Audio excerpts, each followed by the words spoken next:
नमस्कार। जलजला खबर र राष्ट्रिय मिडिया मार्फत साथ प्रसारण भइरहेको तपाईँहरूको आफ्नै कार्यक्रम स्थानीय विशेषमा तपाईँहरूलाई हार्दिक स्वागत गर्न चाहन्छु। म निलम ओली।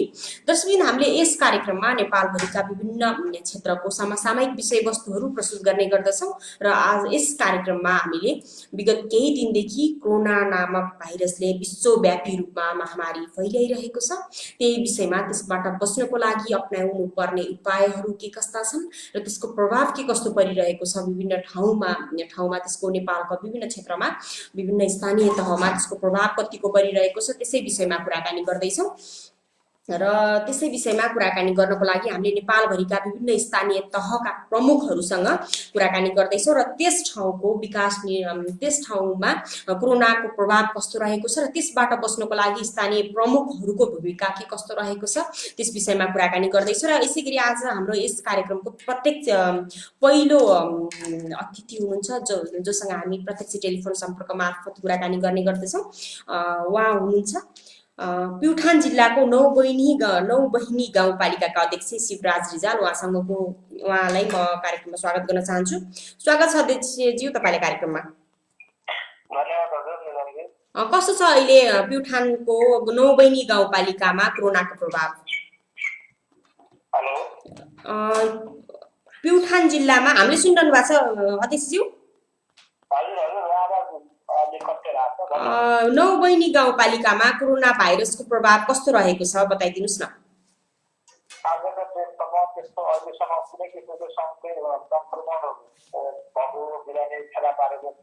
हजुर, छिमेकी मुलुक भारतबाट आएका साथीहरू र विदेशबाट आएका यता साथीहरू छन्, उनीहरूलाई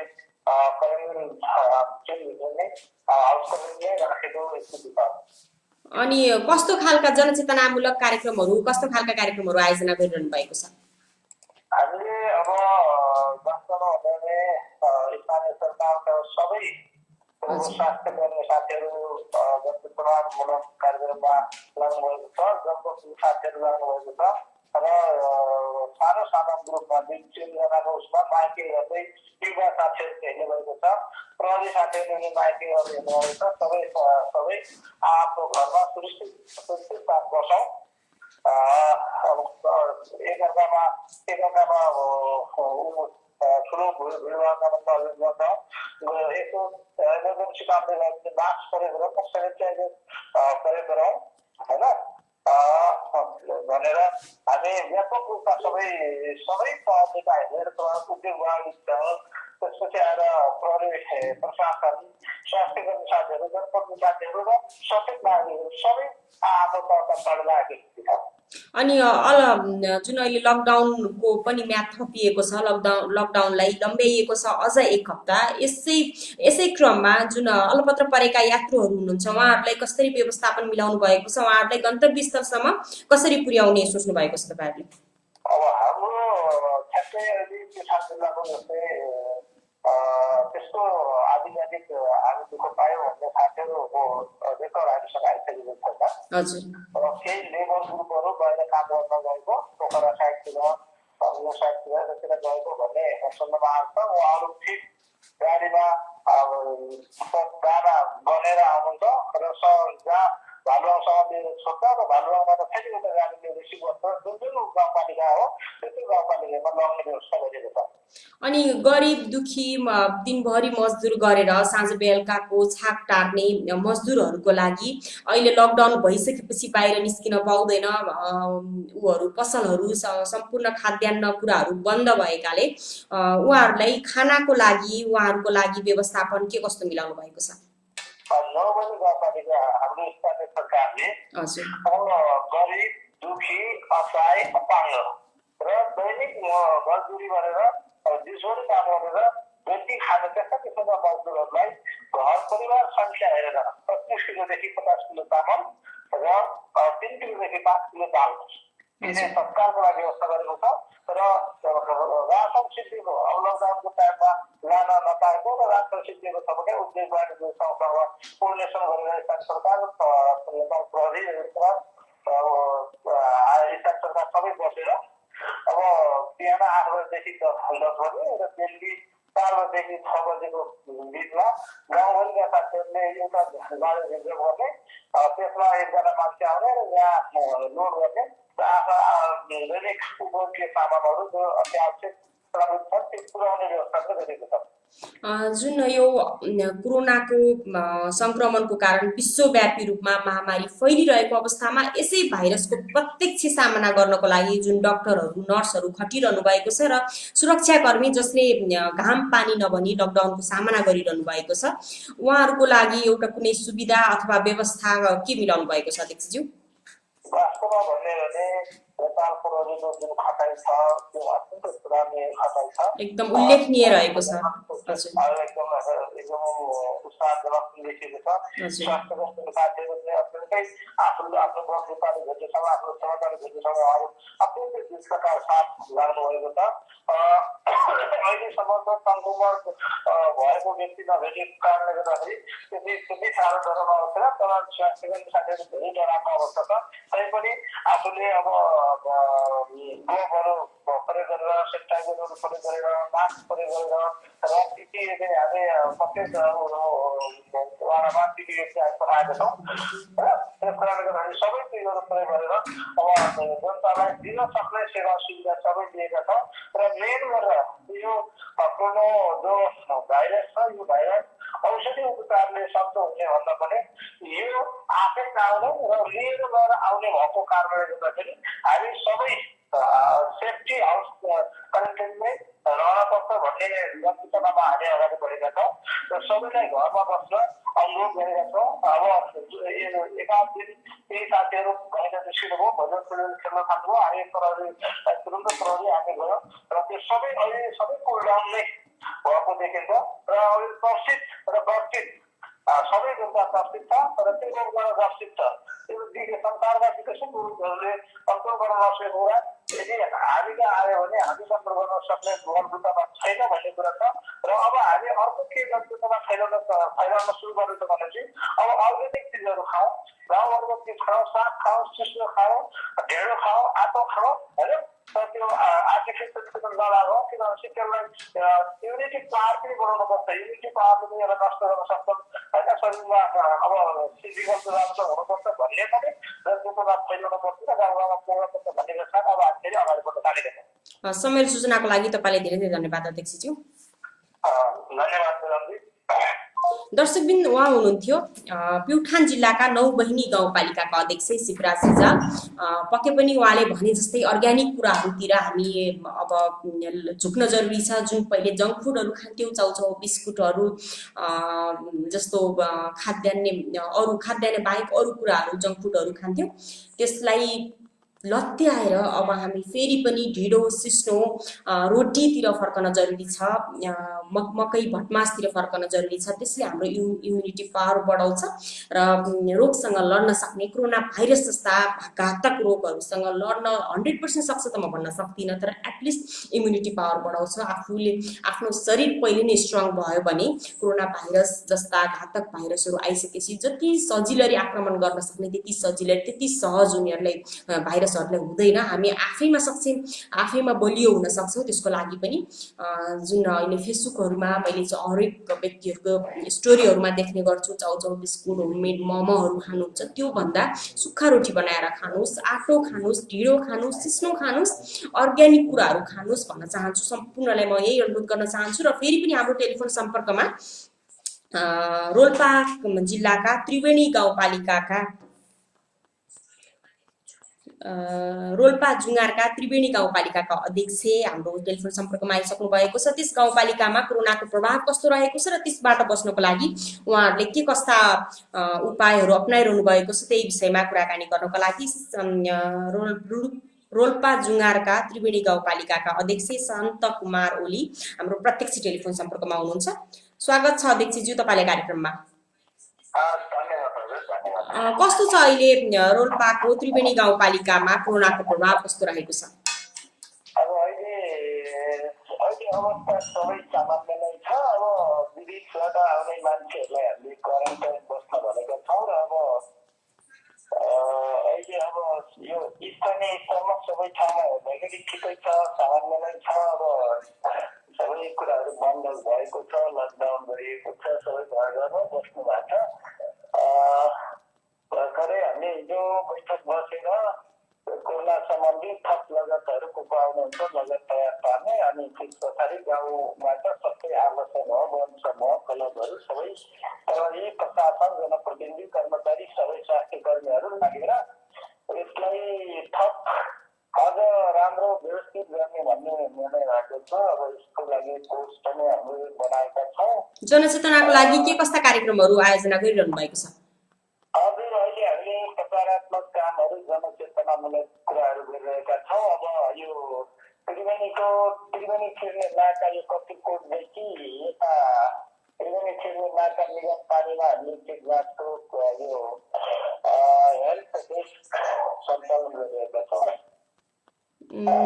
त्यस्तै अब तल रोटी गरीले तल्लो बाटा सही मार्गबाट आउने बाटोबाट अब त्यो हेल्थ डेस्क सञ्चालन गरिरहेको छ। र अब गाउँ गाउँमा अब प्रचार जनचेतनामूलक कामहरू भइरहेको छ। अहिलेसम्म संक्रमित कोही त भेटिनु भएको छैन अध्यक्षज्यू? हजुर, त्यस्तो संक्रमित हालैसम्म कोही भेटिनु भएको छैन। र शङ्कास्पद कोही भेटिनु भएको छ कि छैन? जस्तै लक्षणहरू मिल्ने खालका कोही बिरामीहरू भेटिनु भएको छ कि छैन? अहिलेसम्म कोही भेटिनु भएको छैन। त्यस्तो बाहिरबाट आउनु भएको 90 जना हुनुहुन्छ। हजुर, उहाँले कसरी राख्नु भएको छ? विदेशबाट, भारतबाट आउनु भएको। अब खास त्यस्तो संक्रमितै भनेर कोही त्यस्तो अहिलेसम्म भेटिएको छैन। सामान्य नै छ अहिलेसम्म अवस्था। विदेशबाट जस्तै भारतबाट आउनुभएका भन्नुहुन्छ, उहाँहरूले कस्तो हो, सेल्फ क्वारेन्टाइनमा राख्नु भएको छ कि तपाईँहरूले छुट्टै एउटा क्वारेन्टाइन हाउस जस्तो बनाएर राख्नु भएको छ? अब छुट्टै क्वारेन्टाइन पनि बनाएका छौँ हामीहरूले। अब करिब 25-30 बेड जतिको बनाएका छौँ भने अब सेल्फ क्वारेन्टाइन कतिपय स्वस्थ देखिने मान्छेहरूलाई अब हामीले होम सेल्फ क्वारेन्टाइनमा स्वदेशबाट आएका मान्छेहरूलाई त्यसरी पनि बस्न भनेका छौँ। त्यसरी बसिरहनु भएको छ। र जुन अहिले अब लकडाउनको डेट लम्बिसकेपछि 1 हप्ता म्याद थप भइसकेपछि अलपत्र परेका टाढा जानुपर्ने गन्तव्यस्थल टाढा भएका यात्रुहरूलाई गन्तव्यस्थलसम्म पुर्याउनको लागि के कस्तो व्यवस्था मिलाउनु भएको छ?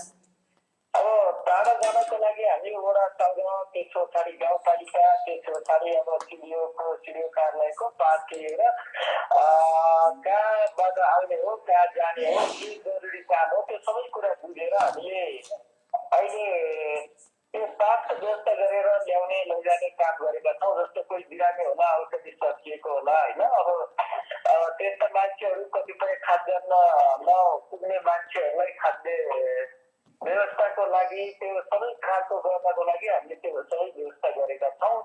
र अब गाडीले आपूर्तिको व्यवस्था गर्ने, त्यो पासको व्यवस्था गर्ने, कसको खाद्यान्न सकिएको छ, त्यो सबै कुरा बुझेर त्यो सबै कुरा मिलाउने कुरा गरिएको छ। दुखी, गरिब अनि मजदुरी गरी खानेहरूको लागि साँझ बिहान अब लकडाउन भइसकेपछि साँझ बिहान टार्नै गाह्रो होला, उहाँहरूको लागि के व्यवस्था मिलाउनु भएको छ? अब त्यहाँहरूको लागि हामीले लगत दिन भनेका छौँ। त्यस्तो मजदुरी गरी खाने मान्छेहरू को हुनुहुन्छ, वडालाई हामीले भनेका छौँ। त्यस्तो एकदम साह्रै गाह्रो भएको मान्छेहरूलाई अब हामीले के गर्न सक्छौँ, हामीले एउटा कोच खडा गरेका छौँ। हामीले पनि केही गर्न सक्छौँ। प्रदेश केन्द्रले पनि केही हेर्ला, गाउँपालिकाबाट पनि केही हेर्ने गरिकन हामीले नगद सङ्कलन गर्न लगाएका छौँ। त्यस्तो को हुनुहुन्छ भनेर। अनि यस्तो अवस्थामा यो कोरोना नामक घातक भाइरसको प्रत्यक्ष सामना गर्ने डाक्टरहरू, नर्सहरू र लकडाउन सफल पार्नको लागि दिन रात नभनी, घाम पानी नभनी खटिनुभएका, लकडाउन सफल पार्न खटिनुभएका सुरक्षाकर्मीहरूलाई के कस्तो सुविधा अथवा व्यवस्था दिनुभएको छ, मिलाउनु भएको छ? अब त्यो सबै त्यसरी खट्ने साथीहरूलाई अब हामीले सर्वप्रथम त एकदम धन्यवाद दिएका छौँ। अब धेरै खर्च भएको, जो एकदम दिन रात खर्च भएको, उहाँहरूलाई धन्यवाद दिएका छौँ। र अर्को अब सुरक्षाकर्मीहरूलाई अब फीको हामीले व्यवस्था गर्ने भनेका छौँ। चार्जको के भन्छ, अब रिचार्ज गरिदिने व्यवस्था गर्ने निर्णय गरेका छौँ। र अब इन्धनको पनि यताउता हिँड्दाखेरि इन्धनको व्यवस्था गर्ने भनेका छौँ। अब कतिपय अवस्थामा अप्ठ्यारो पर्ने अवस्थामा खाना नास्ताको व्यवस्था गर्ने हामीले भनेका छौँ, निर्णय गरेका छौँ। समय र सूचनाको लागि तपाईँलाई धेरै धेरै धन्यवाद अध्यक्षज्यू। धन्यवाद, मलाई समय दिनुभयो। तपाईँ लगायत सम्पूर्णलाई धेरै धेरै धन्यवाद। दर्शकबिन उहाँ हुनुहुन्थ्यो जुङार रोल्पा जिल्लाका जुङारका त्रिवेणी गाउँपालिकाका अध्यक्ष सन्त कुमार ओली। उहाँसँग त्रिवेणी गाउँपालिकामा कोरोनाको प्रभाव र त्यसबाट बस्नको लागि अप्नाइएका उपायहरू के कस्ता छन्, के कस्ता रहेका छन्, त्यस विषयमा हामी कुराकानी गर्यौँ।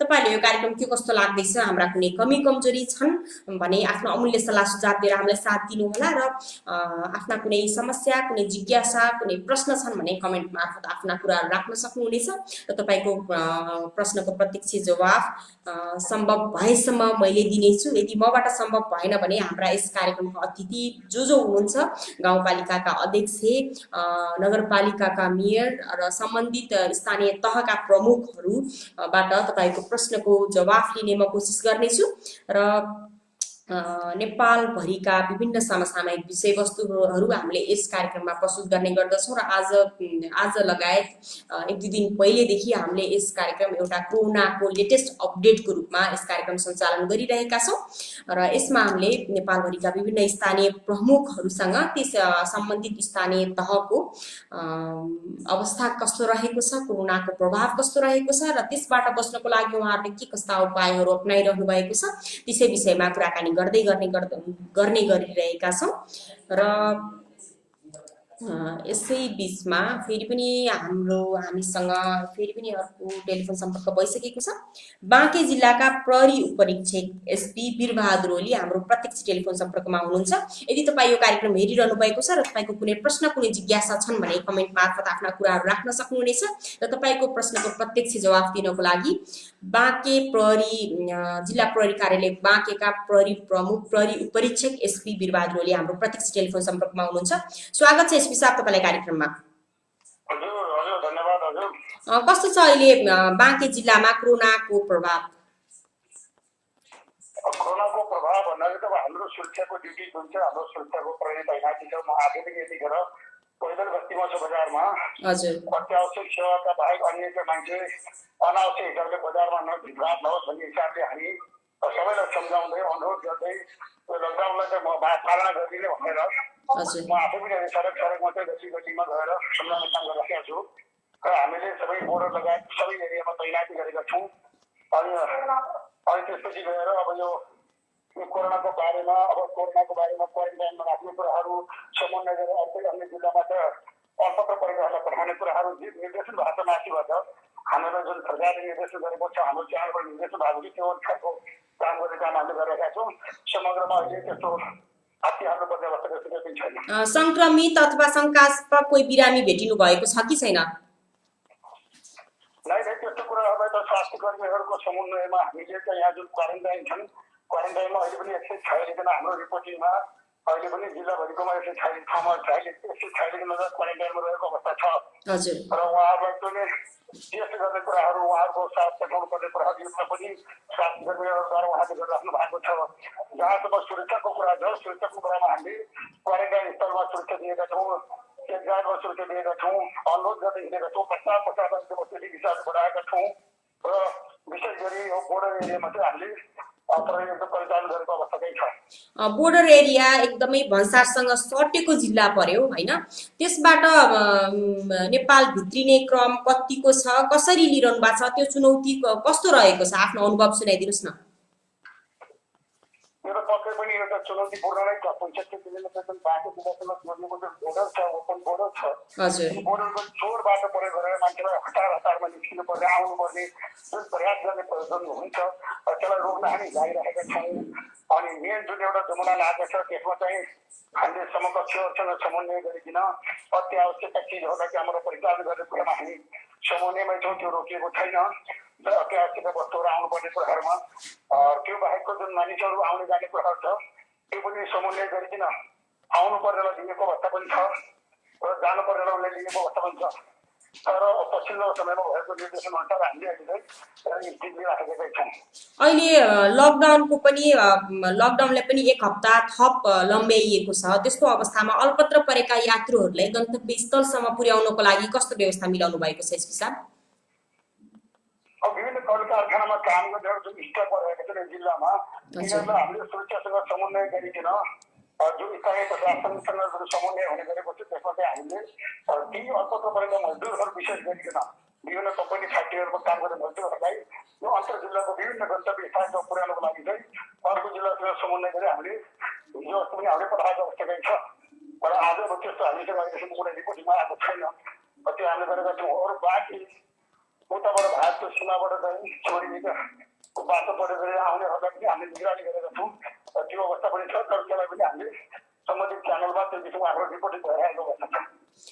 जुन अहिले कोरोना भाइरस भन्ने घातक रोगले विश्वव्यापी रूपमा महामारी फैलाइरहेको बेला यो रोगलाई रोक्नको लागि जुन सरकारले लकडाउन प्रवृत्ति स्टार्ट गरेको छ त्यसलाई सफल पार्नको लागि जुन प्रहरी प्रशासन सुरक्षा कर्मीहरूले रात दिन घाम पानी नगनी खट्नु भएको छ त्यो देख्दा मनदेखि सम्मान गर्न चाहन्छौँ हामी तपाईहरूलाई र तपाईँको यो कार्य उल्लेखनीय छ। तपाईँले धेरै धेरै धन्यवाद पनि दिन चाहन्छु र अन्त्यमा के भन्न चाहनुहुन्छ? किनभने कोरोना भाइरस भन्ने संक्रमणको अवस्था जुन किसिमको महामारीको अवस्था छ यो बेलामा केवल आम नागरिकमै जनचेतना हुनु जरुरी छ। उहाँहरूले लकडाउनको अवस्थामा हामी चाहिँ कन्टेन्ट भएर आफ्नो घरमा बस्नुपर्छ। अत्यावश्यक कुरा गर्नमा कसैले रोकेको छैन, खाद्य वस्तु किन्नलाई कसैले रोकेको छैन। त्यो कुरामा ढुकाउ उहाँले गरिदिनुहुन्न र सुरक्षालाई चुनौती बनाउदिनुहुन्न। सुरक्षाकर्मीलाई सहयोग गर्नुपर्छ। हामीले जो प्रचार प्रसार गरेका छौँ यो कुरालाई उहाँहरूले पोजिटिभ ढङ्गले लिइकन सबैले मानिदियो भने यस्तो कुराबाट हामी सबै सुरक्षित हुन सक्छौँ। हामीले गरेको अनुरोध, हामीले गरेको प्रचारलाई एकदमै सकारात्मक ढङ्गले सबैले बुझिदिनु हुन अनुरोध गर्छु। अरू बाँकी सुरक्षाको कुरामा त हामीले मिहिनेत गरेका छौँ, गर्छौँ पनि। त्यो काम त एकदमै उल्लेखनीय छ। त्यो हामीले पनि महसुस गरेका छौँ। यस समय र सूचनाको लागि धेरै धेरै धन्यवाद तपाईँले। दर्शकबिन उहाँ हुनुहुन्थ्यो बाँके जिल्लाका प्रहरी उपरीक्षक एसपी वीरबहादुर ओली। उहाँले बाँके जिल्लाको समग्र अवस्थाको बारेमा, कोरोनाको प्रभावको बारेमा र त्यहाँ उहाँहरूले बोर्डर एरियासँग सटेको जिल्ला भएकाले भोग्नु परेका चुनौतीका बारेमा पनि आफ्ना केही कुराहरू राख्नुभयो। यदि तपाईँले यो कार्यक्रम हेरिरहनु भएको छ र तपाईँको कुनै प्रश्न छन्, कुनै जिज्ञासा छन् भने कमेन्ट मार्फत आफ्ना कुराहरू राख्न सक्नुहुनेछ र तपाईँले अहिले जलजला खबर एवं राष्ट्रिय मिडिया मार्फत एकैसाथ प्रसारण भइरहेको तपाईँको आफ्नै कार्यक्रम स्थानीय विशेष हेरिरहनु भएको छ। हामीले यस कार्यक्रममा विगत केही दिन पहिलेदेखि कोरोनाको लेटेस्ट अपडेट लिएर तपाईहरुसामु आउने गरेका छौं र नेपालभरिका विभिन्न स्थानीय तह जिम्मेवार व्यक्तित्वहरूसँग कुराकानी गर्ने गरेका छौं र सम्बन्धित ठाउँमा कोरोनाको प्रभाव के कस्तो परेको छ र त्यसबाट बच्नको लागि के कस्ता उपायहरू अपनाइरहनु भएको छ, के कस्ता सावधानीहरू अपनाइरहनु भएको छ, त्यस विषयमा हामीले कुराकानी गर्दै छौं। यदि तपाई पनि यो कार्यक्रम हेरिरहनु भएको छ भने के कस्तो लाग्दैछ, हाम्रा कमी कमजोरी भए आफ्ना सल्लाह सुझाव भए कमेन्ट मार्फत आफ्ना कुराहरू राख्नु होला भन्न चाहन्छु। र यो विश्वव्यापी रूपमा एक महामारी फैलाइरहेको एक घातक रोग, घातक भाइरस कोरोनाबाट सबै सचेत रहौं, सतर्क रहौं, आफूले आफूलाई जोगाऊ, होम क्वारेन्टाइनमा बसौं भन्न चाहन्छु। सम्पूर्णलाई म त्यही अनुरोध गर्न चाहन्छु। र अब फेरि पनि टेलिफोन सम्पर्कको क्रमलाई जोड्न चाहन्छु। तर अहिले को हुनुहुन्छ हाम्रो प्रत्यक्ष टेलिफोन सम्पर्कमा? अर्घाखाँची जिल्लाका छत्रकोट गाउँपालिकाका अध्यक्ष लेखनाथ पोखरेल, उहाँसँगको कुराकानीको क्रमलाई म जोड्न चाहन्छु। स्वागत छ अध्यक्षज्यू तपाईले कार्यक्रममा। स्वागत छ तपाईले कार्यक्रममा।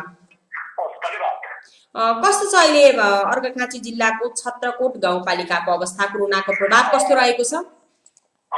छत्रकोट गाउँपालिका परि यो विश्वव्यापी रूपमा फैलिरहेको कोरोना भाइरसका कारणले जुन खालको अवस्था विश्वव्यापी रूपमा फैलिएको छ त्यसको आक्रान्त परिस्थितिलाई चालन गर्नका लागि गाउँपालिकाले सम्पूर्ण तयारीहरू आफूलाई सुस्त दुरुस्त अवस्थामा राखेको अवस्था छ र बाहिरबाट आएका मान्छेहरूलाई क्वारेन्टाइनमा राखेर हामीले सावधानी अपनाउनलाई अगाडि बढाएको अवस्था हो।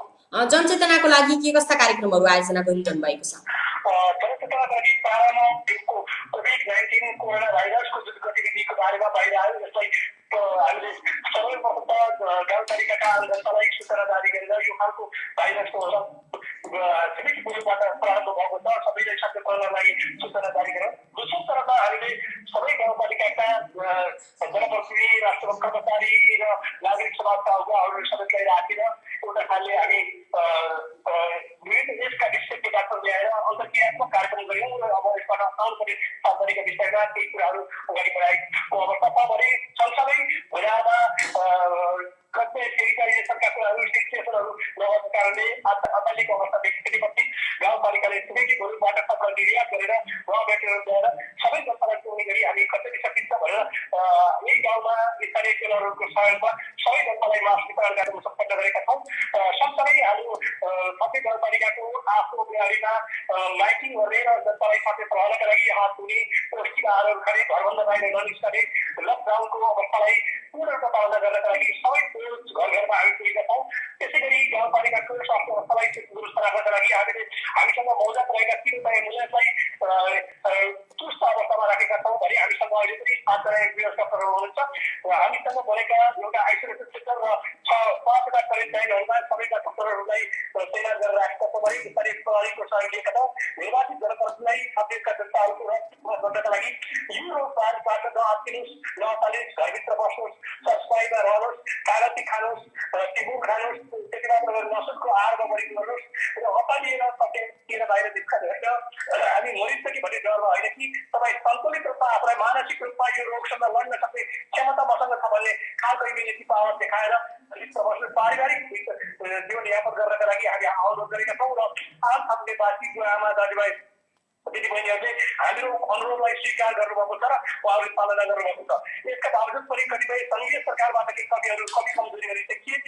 जस्तै 6 तारिकको दुबईबाट आउने फ्लाइटमा अर्घाटका 4 जना मान्छेहरू जो धनगढीमा को महिनासँग त्यो कोरोना भाइरस भेटिएको थियो, ती मान्छेसँग आएका 2 जना मान्छे हाम्रो गाउँपालिकाका हुनुहुन्थ्यो र जसमध्ये हिजो मात्रै 2 जनालाई हामीले बुटोल धाल कारखानामा रहेको आइसोलेसन सेन्टरमा टेस्टका लागि पठायो र काठमाडौँ पठाएर ब्लड टेस्ट गर्दै गर्दा हिजो साँझ त्यसको नेगेटिभ रिपोर्ट आइसकेपछि आज उनलाई फर्काएर सबै गाउँपालिका ल्याइसकेका छौँ र अहिले हामी उनलाई पनि फेरि 14 दिन कटाउनका लागि भोलिसम्मका लागि सबै गाउँपालिकाको बलकोटमा रहेको महेन्द्र विद्याबोधमा जुन 10 बेडको क्वारेन्टाइन छ त्यो क्वारेन्टाइनमा अहिले हामीले भर्खरै मात्र मैले उहाँलाई क्वारेन्टाइनमा राखेर आएको अवस्था छ र हामी आम जनतालाई सुरक्षित राख्नका लागि सबै बासी मात्र नभएर छिमेकी गाउँपालिका छिमेकी जिल्लामा पनि आवश्यक पर्यो भने स्वास्थ्यको जनशक्ति परिचालन गर्ने गरी स्वास्थ्यको क्षेत्रमा हामीले असाध्यै राम्रो प्रभावकारी ढङ्गबाट अगाडि बढेका छौँ र छिमेकी मुलुकबाट मेडिसिनहरू ल्याउने, उपकरणहरू ल्याउने, पिपीहरू ल्याउने, त्यसै गरी ल्याउने कुराहरूलाई पनि मध्यनजर गरेर गाउँपालिका अहिले तपाईँले हेर्नुभयो भने साथै सङ्घीय सरकार र प्रदेश सरकारसँग गरेको तालमेल भन्दा चुनौती दिन सक्ने गरी देखाएर हामी अगाडि बढेका छौँ र हामी आम जनतालाई कहिलेर पनि विचलित नहुने गरी मेरो सरकार स्थानीय सरकारले मेरो रक्षा गर्छ भन्ने अनुभूति गराउने गरी गाउँपालिकाले सम्पूर्ण खालको तयारी गरेको छ। यो तयारीका लागि हाम्रा महिला स्वास्थ्य सहयोगीका शिक्षा गुरुहरू र आम नागरिक समाजका व्यक्तित्वहरू, राजनीतिक दलहरू सबैको तर्फबाट नेपाल रेड सोसाइटी अर्घाटमा रहेको निर्माण व्यवसायिक समितिले हामीलाई विभिन्न रूपमा सहयोग गर्नुभएको छ। उहाँहरूलाई पनि तपाईँको सञ्चारमा मार्फत हार्दिक आभार प्रकट गर्न चाहन्छु, धन्यवाद ज्ञापन गर्न चाहन्छु र गाउँपालिकाले आम जनतालाई हामी यो कोरोना भाइरसका कारणले जुन आक्रान्त बनेको छ यसमा छिमेकी मुलुक चाइनाबाट यो रोग प्रारम्भ भयो, यो भाइरस प्रारम्भ भयो र त्यहाँ मृत्युवरण गर्ने सङ्ख्याको 8% सङ्ख्या भनेको 8 मृत्युवरण गरेको भन्ने छ। त्यस कारणले अहिले जनतालाई नअत्तालिनका लागि हामी अनुरोध गरिरहेका छौँ र आम जनताका बिचमा के कुराको समस्या पर्छ आवश्यक पर्यो भने जनताको घर दैलोसम्म हामीले हाम्रा डक्टरहरूलाई परिचालन गरेर हामी उपचारमा अगाडि बढेका छौँ र यहाँ सबै वासीहरूलाई कहीँ पनि अप्ठ्यारो नपरोस् भन्नका लागि स्थानीय सरकारको प्रमुखको नाताले गाउँपालिकाले सबै खालका तयारीहरू गरेको कुरा यहाँलाई जानकारी गराउन चाहन्छु। यहाँको संचार मार्फत जलजला मिडिया मार्फत राष्ट्रिय मिडिया र जलजला खबर मार्फत आम नेपाली बीचमा एउटा नेपाली नागरिक भएको नाताले स्थानीय सरकार प्रमुख भएको नाताले मेचीदेखि पश्चिम महाकालीसम्मको कोही कसैलाई पनि यसबाट संक्रमण हुनबाट जोगाउनका लागि हाम्रो बुटाले भ्याएसम्म हामीले आवश्यक परेको ठाउँमा हाम्रो जनशक्तिलाई सबै परिचालन गर्ने गरी अगाडि बढ्ने गरी तयारी गरेका छौँ र यो मलाई लाग्छ स्थानीय तहले आइसोलेसन सेन्टर तयार गर्ने र प्रत्येक क्वारेन्टाइनमा एमबिबिएस डक्टरको व्यवस्थापन गरेका छौँ।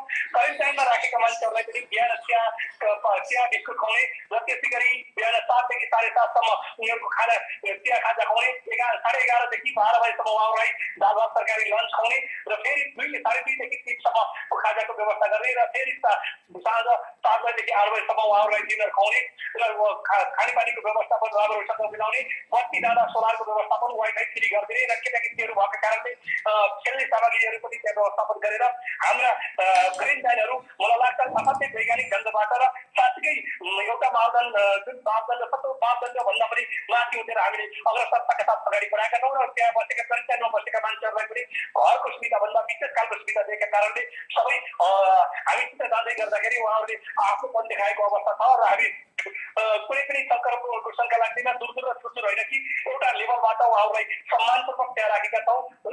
त्यो कारणले पनि एउटा खालको समानता देखिएको अवस्था देखिन्छ। समय सूचनाको लागि तपाईँलाई धेरै धेरै धन्यवाद अध्यक्षज्यू। धन्यवाद तपाईँ र तपाईँको राष्ट्रिय मिडिया र जनता खबर र तपाईँहरूको टिमलाई पनि म सबै गाउँपालिकाको तर्फबाट हार्दिक धन्यवाद दिन चाहन्छु। यो सङ्कटको घडीमा पत्रकार मित्रहरूले जुन खालको भूमिका खेल्नुभएको छ तपाईँहरू सबैप्रति एउटा स्थानीय सरकार प्रमुखको नाताले सबै गाउँपालिकाको तर्फबाट म हार्दिक आभार प्रकट गर्न चाहन्छु। धन्यवाद। हामीसँगै जोडिएर रहनुहोला। हस्, नमस्कार।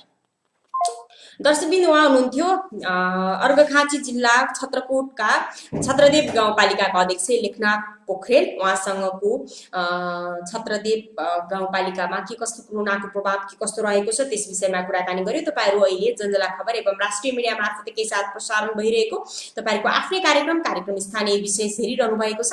हामीले यस कार्यक्रममा विगत केही दिनदेखि कोरोनाको प्रभाव र त्यसबाट बस्नको लागि अपनाइएका उपायहरूको विषयमा कुराकानी गर्दैछौँ र यसै विषयमा हामीले नेपालभरिका विभिन्न स्थानीय तहका स्थानीय प्रमुखहरूसँग, सम्बन्धित व्यक्तिसँग, सम्बन्धित निकायसँग कुराकानी गर्ने कोसिस गरिरहेका छौँ। तपाईँले यो कार्यक्रम के कस्तो लाग्दैछ, हाम्रा कुनै कमी कमजोरी छन् भने कमेन्ट मार्फत आफ्ना कुराहरू राखिदिनु होला भन्न चाहन्छु। कमी कमजोरी भए औँल्याइदिनु होला भन्न चाहन्छु। यसै गरी गोपाल ओलीजीले राम्रो छ कार्यक्रम सिस्टर, म मलेसियाबाट भन्नुभएको छ। Thank you so much Gopalji. र हिमाल रेग्मीजीले गुड मर्निङ हजुर भन्नुभएको छ। Good morning Himalji. र यसै गरी हामीसँग अहिले प्रत्यक्ष टेलिफोन सम्पर्कमा रूपन्देही जिल्लाका जिल्ला प्रमुख जिल्ला अधिकारी महादेव पन्त हाम्रो प्रत्यक्ष टेलिफोन सम्पर्कमा हुनुहुन्छ। म उहाँलाई कार्यक्रममा स्वागत गर्न चाहन्छु। स्वागत छ स्टुडियो साथ तपाईँलाई कार्यक्रममा। धन्यवाद।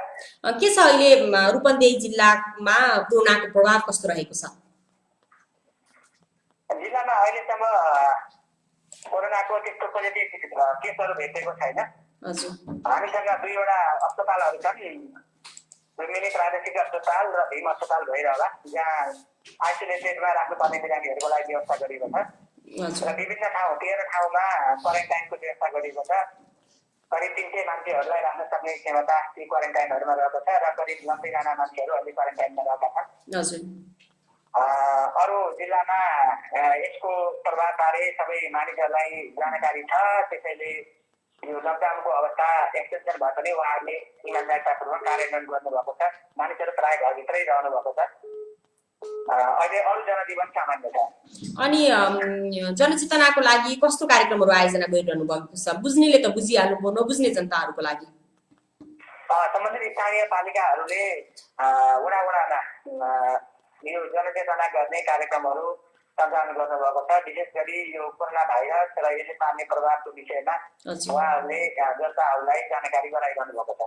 र अलपत्र परेका यात्रुहरूलाई जुन यो लकडाउनको लम्बिसकेपछि, लकडाउन थप 7 दिनको लागि लम्बिसकेपछि, 1 हप्ताको लागि लम्बिसकेपछि टाढा जानुपर्ने, टाढा गन्तव्य स्थल भएका यात्रुहरूलाई उहाँहरूको ठाउँसम्म पुर्याउनको लागि के कस्तो व्यवस्था मिलाउनु भएको छ स्टुडियो सर? हिजो 7औं दिन आज बिहान 6 बजे सम्पन्न भयो।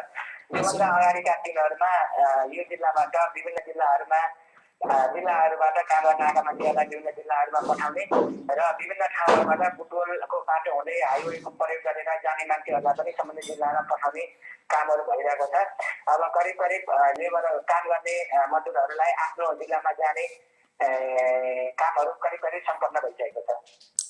अनि यस्तो कोरोना नामक भाइरसले विश्वव्यापी रूपमा महामारी फैलिरहेको अवस्थामा यस भाइरसको प्रत्यक्ष सामना गर्ने डाक्टरहरू, नर्सहरूको लागि कस्तो व्यवस्था मिलाउनु भएको छ र यो कोरोना नामक भाइरसको संक्रमण रोक्नको लागि जुन सरकारले लकडाउन प्रवृत्ति स्टार्ट गरेको छ त्यसलाई सफल पार्नको लागि घाम पानी नभनी सडकमा खटिनुभएका, यो लकडाउनलाई सफल पार्न दिन रात खटिनुभएका सुरक्षाकर्मीहरूको लागि के कस्तो व्यवस्था मिलाउनु भएको छ, के कस्तो सुविधा दिनुभएको छ उहाँहरूलाई? विशेष गरी अस्पतालहरूमा गरिने स्वास्थ्य कर्मीहरूबाट उपचार गरिने कामहरू भइरहेको छ। यसलाई हाम्रो प्रदेशको सामाजिक विकास मन्त्रालय र यस अन्तर्गतका विभिन्न निकायहरूले आवश्यक सपोर्ट गरिरहनु भएको छ। सुरक्षाकर्मीहरूको हकमा भने उहाँहरू विभिन्न ठाउँहरूमा ड्युटीमा खटिनु भएको छ। यद्यपि सुरक्षा संयन्त्रहरू यो कोरोना भाइरसको विरुद्ध अपनाउनु पर्ने सुरक्षा सजगता अपनायो भने इक्विपमेन्टहरू पर्याप्त नभएकोले त्यस विषयमा अलिकति समस्या परेको छ। गरिब दुखी अनि साँझ दिउँसभरि मजदुरी गरेर साँझ बेलुकाको छाक टार्ने मजदुरको लागि यो लकडाउनले उहाँहरूको जनजीवन निकै नै प्रभावित पारेको छ। उहाँहरू जस्ता गरिब दुखीहरूको लागि मजदुरहरूको लागि साँझ बिहान छाक टार्ने अवस्था गाह्रो भएको बेला उहाँहरूको लागि के कस्तो व्यवस्था के कस्तो सुविधा मिलाइदिनु भएको छ? सम्बन्धित नगरपालिकाहरूले आफ्नो आफ्नो वडामा गएर त्यस्ता व्यक्तिहरू पहिचान गरेर विभिन्न राहत प्याकेजहरू वितरण गरिरहनु भएको छ। समय र सूचनाको लागि तपाईँले धेरै धेरै धन्यवाद सिडियो सर। धन्यवाद। दर्शकबिन उहाँ हुनुहुन्थ्यो रूपन्देही जिल्लाका प्रमुख जिल्ला अधिकारी महादेव पन्त र रूपन्देही जिल्लाको समग्र कोरोनाको प्रभाव के कस्तो रहेको छ र त्यसबाट बस्नको लागि सावधानीहरू के कस्तो अप्नाइरहनु भएको छ त्यस विषयमा हामीसँग कुराकानी गरेर जानुभयो। तपाईँले अहिले जलजला खबर एवं राष्ट्रिय मिडिया मार्फत एकैसाथ प्रसारण भइरहेको तपाईँको आफ्नै कार्यक्रम स्थानीय विशेष हेरिरहनु भएको छ। तपाईँलाई यो कार्यक्रम के कस्तो लाग्दैछ, हाम्रा कुनै कमी कमजोरी छन्, हाम्रा कुनै सुधार्नु पर्ने हाम्रा कमी कमजोरी भए कमेन्ट मार्फत आफ्नो सल्लाह सुझाव आफ्नो अमूल्य सल्लाह सुझाव दिनुहुनेछ भन्ने आशा राखेकी छु। र राजेश कुमार प्रधानजीले हाई दिदी गुड मर्निङ भन्नुभएको छ। Good morning Rajeshji. खड्क छेत्रीजीले गुड मर्निङ बहिनी भन्नुभएको छ। Good morning Khadkaji. विमल नेपालीजीले गुड भन्नुभएको छ। Thank you so much Bimalji. र हामीले यस कार्यक्रममा नेपालभरिका विभिन्न क्षेत्रको समसामयिक विषयवस्तुहरू प्रस्तुत गर्ने गरेका छौँ र विगत केही दिनदेखि हामीले यस कार्यक्रममा कोभिड-19 नामक घातक भाइरसले जुन अहिले विश्वव्यापी रूपमा महामारी फैलाइरहेको छ, जनजीवन प्रभावित पारिरहेको छ, कतिको ज्यान लिइसक्यो, कति संक्रमित हुनुहुन्छ र त्यसै विषयमा नेपालमा प्रभाव कस्तो रहेको छ नेपालका विभिन्न स्थानीय तह प्रमुखहरूसँग कुराकानी गर्दैछौँ। त्यस सम्बन्धित स्थानीय तहमा कोभिड-19 को प्रभाव कस्तो रहेको छ र त्यसबाट बस्नको लागि उहाँहरूले के कस्तो उपाय अपनाइरहनु भएको छ त्यसै विषयमा हामीले कुराकानी गर्दैछौँ। विगत केही दिनदेखि हामीले प्रत्यक्ष टेलिफोन सम्पर्क मार्फत उहाँहरूसँगको कुराकानी तपाईँहरू सामु प्रस्तुत गराउँदैछौँ। तपाईँले यो कार्यक्रम के कस्तो लाग्दैछ, हाम्रा कमी कमजोरी भए अमूल्य सल्लाह सुझावतिर हामीलाई साथ दिनुहोला भन्न चाहन्छु। र हामी आफै पनि बच्न सक्छौँ कोभिड-19बाट। त्यसको लागि जुन सरकारले अहिले लकडाउन प्रवृत्ति स्टार्ट गरेको छ त्यसलाई पालन गरौँ, साथ देऊ सरकारलाई। त्यो सरकारको लागि होइन, हाम्रो आफ्नै लागि हो, व्यक्तिगत नितान्त व्यक्तिगत हाम्रो लागि हो भन्न चाहन्छु। जब हामीले यो कुरा पालन गर्दैनौँ भोलि संक्रमित हुनेमा हामी पर्छौँ र हाम्रो फोटोमा हात चल्ला नभन्न सकिँदैन। भोलि आज हामी छौँ भोलि नहुन सक्छौँ। हाम्रो आफ्नै लापरवाहीले हाम्रो आफ्नै कुबुद्धिले हामीले आफ्नो मृत्यु निम्त्याउन सक्छौँ। त्यसको लागि अहिले नै हामी सजग हुन जरुरी छ, सतर्क हुन जरुरी छ। कोरोना नामक भाइरसदेखि त्रसित होइन, सजग रहौँ सबैजना। म सम्पूर्णलाई त्यही अनुरोध गर्न चाहन्छु। सम्पूर्ण नेपाली दाजुभाइ दिदीबहिनीहरू जो अहिले देश विदेशमा रहनुहुन्छ, जो रहनु भएको छ, देश विदेशमा रहनुहुने सम्पूर्ण नेपाली दाजुभाइ दिदीबहिनीहरू, उहाँहरूको गुनासो के रहेको छ भने हामी आफ्नो देशमा आउन पाएनौँ भन्ने गुनासो रहेको छ। त्यस्तो नसोचिदिनुहोस्। बिन्ती जहाँ हुनुहुन्छ त्यही सुरक्षित बसिदिनुहोस्। नेपाल आएर तपाईँ सुरक्षित, बाहिर विदेशमा हुनासाथ तपाईँ असुरक्षित भन्ने हुँदैन। जहाँ हुनुहुन्छ त्यही सुरक्षित बसिदिनुहोस्। आफूले आफूलाई सेल्फ क्वारेन्टाइनमा राखिदिनुहोस् भन्न चाहन्छु। र पछिल्लो समयमा कोरोनाको केन्द्रबिन्दु बनेको स्पेनमा कोरोना भाइरसको संक्रमणबाट पछिल्लो 24 घण्टामा 913 जनाको ज्यान गइसकेको छ। 7846 जना नयाँ संक्रमित फेला परेका छन्। त्यस्तो अवस्था रहेको छ स्पेनमा। विश्वव्यापी रूपमा अहिले सबैभन्दा बढी संक्रमण हुने र कोरोनाले आफ्नो मुख्य केन्द्रबिन्दु बनाएको स्पेनमा रहेको छ र त्यहाँ संक्रमणबाट पछिल्लो 24 घण्टामा 913 को ज्यान गइसक्यो। झन्डै 1000 को ज्यान गइसकेछ। 24 घण्टाभित्र एकदमै नाजुक अवस्था रहेको छ। यसैगरी हामीसँग अहिले प्रत्यक्ष टेलिफोन सम्पर्कमा नुवाकोट जिल्लाको ककनी गाउँपालिकाका अध्यक्ष मानबहादुर लामा हाम्रो प्रत्यक्ष टेलिफोन सम्पर्कमा हुनुहुन्छ। म उहाँसँगको कुराकानीको क्रमलाई जोड्न चाहन्छु। स्वागत छ अध्यक्षज्यू तपाईँले कार्यक्रममा। धन्यवाद। नमस्कार। हजुर कस्तो छ अहिले ककनी गाउँपालिकामा कोरोनाको प्रभाव कस्तो रहेको छ? अब यहाँ भन्नुपर्दाखेरि अलिकति काठमाडौँ नजिक अलिकति डर पनि छ। हजुर गाउँपालिका हजुर त्यस कारणले एकदमै सतर्कमा राखेको हामी ठाउँ ठाउँमा हात धुने, गरिरहेका छौँ र औषधि पनि छर्किरहेको छौँ र वरिष्ठको लागि हामीले 20 बेड तयार गरिसकेका छौँ। त्यस्तै पऱ्यो भने हामी बढी पनि गर्न सक्छौँ। तर कगनीमा त्यस्तो अहिलेसम्म त्यस्तो देखेको छैन। विदेशबाट आउने पनि छनु त यहाँ कमै भयो। अब त्यस्तो सङ्ख्या भएन विदेशबाट आउने पनि भनेदेखि अहिले राम्रै छ। जनचेतनाको लागि के कस्ता कार्यक्रम आयोजना गर्नुभएको छ? जनचेतनाको लागि के कस्ता कार्यक्रम आयोजना गर्नुभएको छ ककनी गाउँपालिकामा?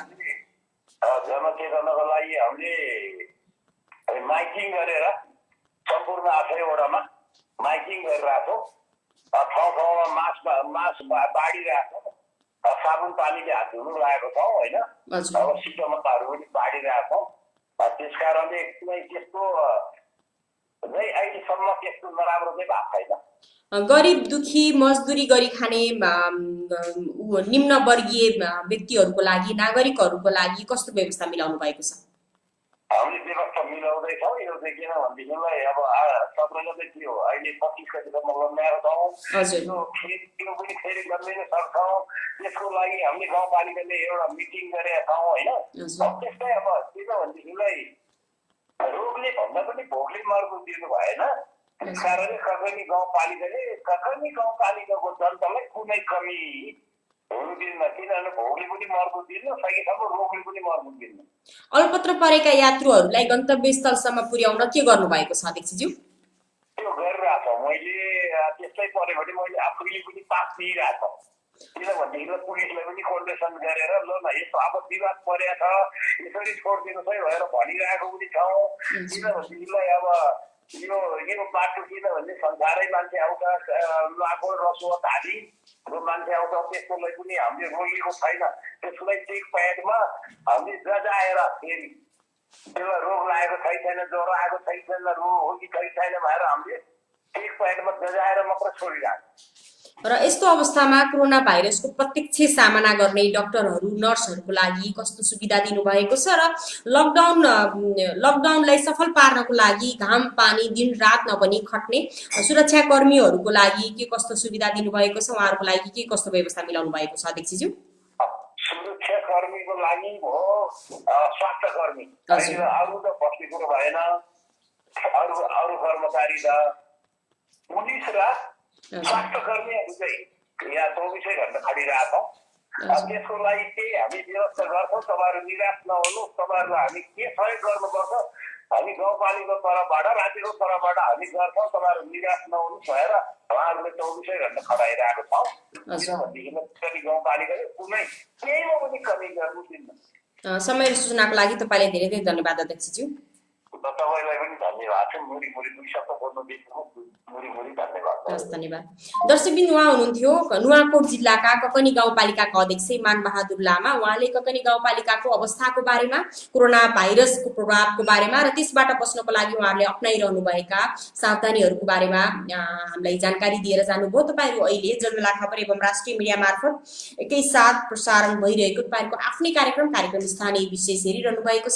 हामीले यस कार्यक्रममा विगत केही दिनदेखि नेपालभरिका विभिन्न स्थानीय तह प्रमुखहरूसँग कुराकानी गर्दैछ र सम्बन्धित स्थानीय तहमा उहाँले गरेका कोरोनाको प्रभाव के कस्तो रहेको छ र त्यसबाट बच्नको लागि के कस्ता सावधानीहरू अपनाइरहनु भएको छ, के कस्तो व्यवस्था मिलाउनु भएको छ, त्यस विषयमा स्थानीय प्रमुखहरूसँग कुराकानी गर्दैछु। तपाईँहरू यो कार्यक्रम हेर्दै हुनुहुन्छ भने कहाँबाट हेर्दै हुनुहुन्छ, तपाईँ नेपालभित्र भए कुन जिल्ला, नेपाल बाहिर भए कुन देशसम्म त्यो लेखेर त्यो पनि आफ्नो ठेगाना पनि राखेर हाम्रा कमी कमजोरी औल्याइदिएर कमेन्ट गरिदिनु होला भन्न चाहन्छु।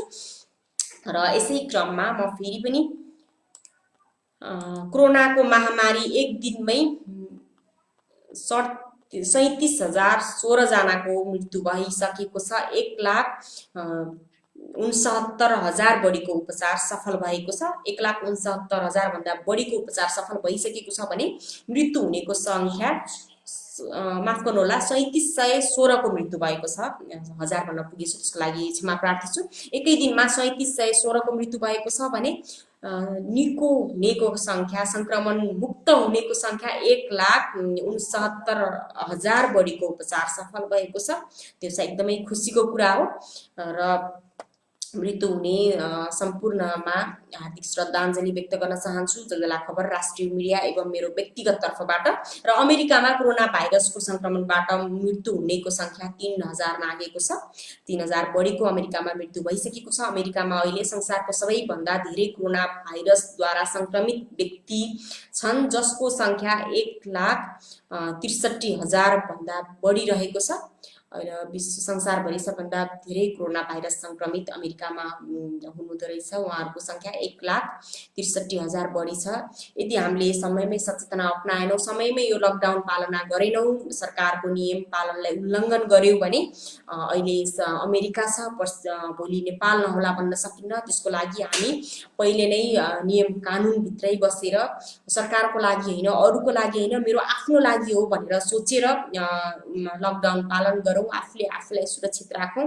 बाहिर जानु पर्यो भने मास्क लगाऊ, सेनिटाइजर लगाऊ, सम्भव भएसम्म पन्जा लगाऊ, ग्लोभ्स लगाऊ र भिडभाडमा नजाउँ भन्न चाहन्छु। सम्पूर्णलाई म यही आग्रह गर्न चाहन्छु। तर तपाईहरू अहिले जलजला खबर एवं राष्ट्रिय मिडिया मार्फत के साथ प्रसारण भइरहेको तपाईहरूको आफ्नै कार्यक्रम स्थानीय विशेष हेरिरहनु भएको छ।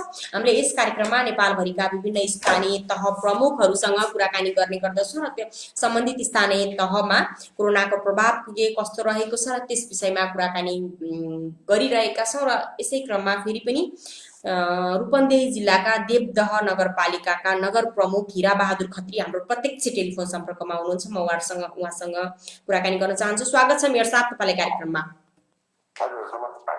के छ अहिले देवदह नगरपालिकाको लेटेस्ट कोरोनाको प्रभाव कस्तो रहेको छ? लेटेस्ट अपडेट के छ बताइदिनुहोस् न। अहिलेसम्म हाम्रोमा त्यस्तो कोरोनाबाट संक्रमितै भनेर अथवा दुखीको लक्षण देखिएका कोही पनि हालसम्म देखिनु भएको छैन। हजुर, हामी चाहिँ नियमित रूपमा सम्पर्कमा अब चाहिँ छौँ, खोजमा छौँ। अहिलेसम्म संक्रमित भनेर अथवा दुखीको लक्षण देखिएका चाहिँ कोही देखिनु भएको छैन आजसम्मलाई। जनचेतनाको लागि के कस्ता कार्यक्रमहरू आयोजना गरिरहनु भएको छ? हजुर, जनचेतनाको लागि कस्ता कार्यक्रमहरू आयोजना गर्नुभएको छ भने? जनचेतनाको लागि त हामीले सुरुदेखि नै यो लकडाउन सुरु भएको पनि अब फेरि दोस्रो पालो लकडाउन घोषणा भइसकेको छ।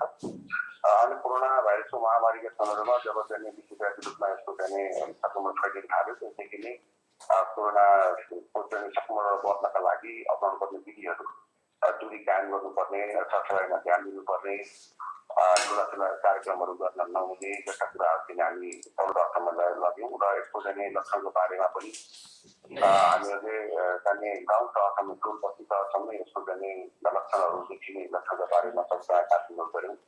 र हाम्रा भएका यी स्वास्थ्य चौकीमा भएका स्वास्थ्यकर्मीहरूलाई पनि यसका बारेमा सचेतना गराउने र चाहिँ त्यो लक्षण देखिएका आयो भने कसरी चाहिँ उनीहरूलाई ठीक गर्ने अथवा उपचार गर्ने अगाडि बढाउने भन्ने सङ्ग्रह पनि अब चाहिँ चरणबद्ध तरिकाले उहाँलाई प्रशिक्षित पनि गऱ्यौँ। र अहिले पछिल्लो समय वैदेशिक रोजगारीबाट भारतका विभिन्न मुलुकबाट आएकाहरूको चाहिँ अभिलेख सङ्कलन गर्ने कामहरूमा चाहिँ उहाँहरूलाई सक्रिय बनायौँ, टोल विकास संस्थाहरूलाई सक्रिय बनायो र सूचनाहरू सङ्कलन गऱ्यौँ।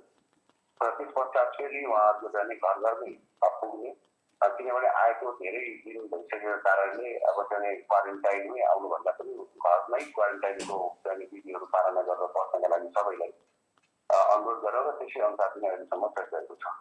र अलपत्र परेका यात्रुलाई जुन अहिले लकडाउनको लागि 7 दिन अझ लम्ब्याइएको छ लकडाउन, त्यो अवस्थामा अलपत्र परेका यात्रुहरूलाई गन्तव्य स्थलसम्म पुर्याउनको लागि कस्तो व्यवस्था मिलाउनु भएको छ, के गर्नु भएको छ? सबभन्दा पहिलो कुरा त यो लकडाउनको मूल मर्मलाई बुझ्नुपर्छ र हामीले बुझाउन र बुझ्न सकेनौँ जस्तो लाग्छ। अब जो जहाँ छ त्यो स्थितिमै, त्यही अवस्थामै तोकिएको समयसम्म बस्नका लागि हामीले व्यवस्थापन गर्नुपर्ने हो। तथापि अहिले केही चाहिँ कामदारहरू, काम गर्न आएका व्यक्तिहरू यहाँबाट चाहिँ अन्यत्र जाने र अन्यत्र काम गरेका व्यक्तिहरू पनि यसरी आउने एउटा त्यो चलन चलेको छ। र अर्को के छ भने भारतको चाहिँ विभिन्न नाकाहरूमा पनि थुप्रै नेपालीहरू बाहिरबाट आएर बस्नु भएको हामीले थुप्रै सञ्चार माध्यम र मिडियाबाट देखेका छौँ। अब यहाँ स्थानीय रूपमा त अब अलिक ठुलो चाहिँ जमातमा रहेका जो चाहिँ एकै ठाउँमा पुग्ने हुन् उहाँहरूका लागि जिल्ला प्रशासन कार्यालयको अनुमति लिएर उहाँहरू कहाँ कार्यरत हुनुहुन्छ त्यहाँको चाहिँ डाटा लिएर उहाँहरूको नामहरू सबै त्यहाँ डेकोरेट गरेर अनि सम्बन्धित जिल्ला प्रशासनबाट अनुमति लिएर उहाँहरूलाई पुग्ने व्यवस्था अहिलेसम्म गरेका थियौँ। तर बाटोमा धेरै आवत जावत चाहिँ हिँड्सम्म थियो।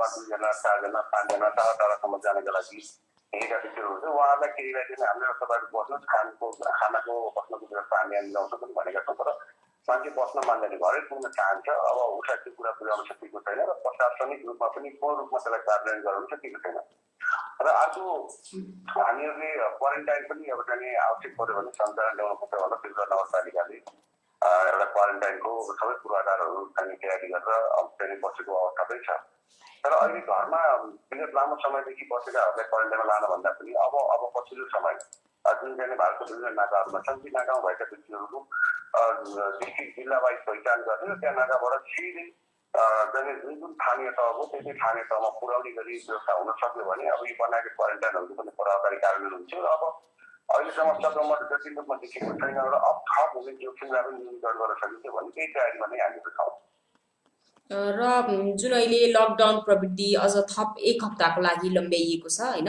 त्यस्तो अवस्थामा साँझ बेलुका दिनभरि काम गरेर दिनभरि मजदुरी गरेर साँझ बेलुकाको छाक टार्ने मजदुरहरूको लागि निम्न वर्गीय नागरिकको लागि के कस्तो व्यवस्था मिलाउनु भएको छ यो लकडाउन भइसकेपछि त न काम गर्न पाइन्छ न केही किनेर खान पाइन्छ त्यस्तो अवस्था रहेको छ त्यसको लागि के कस्तो व्यवस्था मिलाउनु भएको छ उहाँहरूको लागि अब अहिले तत्काललाई अब एक चरणको पहिलो चरणको घोषणा भएको लकडाउनको समयावधि सकिएर नयाँ चाहिँ लकडाउनको घोषणा सरकारले गरेको छ यसको पूर्ण पालना गराउनुपर्छ भन्नेमा नै नगरपालिका लागेको छ र चाहिँ अघि तपाईँले भने जस्तै गरेर दैनिक रूपमा ज्याला मजदुरी गरेर चाहिँ खास कार्ने वर्गहरूका लागि अब स्थानीय तहले एउटा चाहिँ राहतको प्याकेज कार्यक्रम गरेर चाहिँ धेरै आवजात नहुने गरी तल्लो तहबाट दिन सम्बोधन हुने गरी चाहिँ व्यवस्था मिलाएको छ त्यो कुरा त हामी कार्यान्वयनमा लैजान्छौँ तर अहिले चाहिँ यो अवस्थालाई हामी सबैले विशेष गरी सञ्चार माध्यम अथवा चाहिँ समाजमा रहेका अरू चाहिँ समुदाय वर्ग